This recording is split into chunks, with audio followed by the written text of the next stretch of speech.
Hey, it's Gina with WTI. If you're looking for a good skincare routine that's easy, I recommend checking out this essential skincare line from doTerra. I've been using this hydrating cream at night before I go to bed after cleansing and toning my skin. It is deeply moisturizing, but it's not greasy and it doesn't feel like you just have a film over your skin. This has high quality lavender, jasmine, geranium, and frankincense essential oils in it. The smell is really soothing and clean. It's not overpowering or stinky.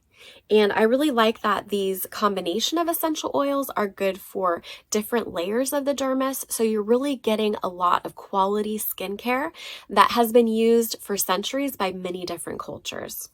I don't like to use a lot of makeup. I prefer a more natural look.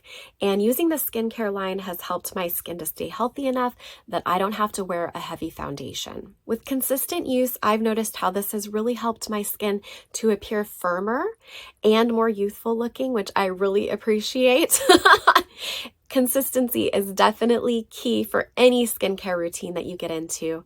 And I really love this one, but that's just my point of view.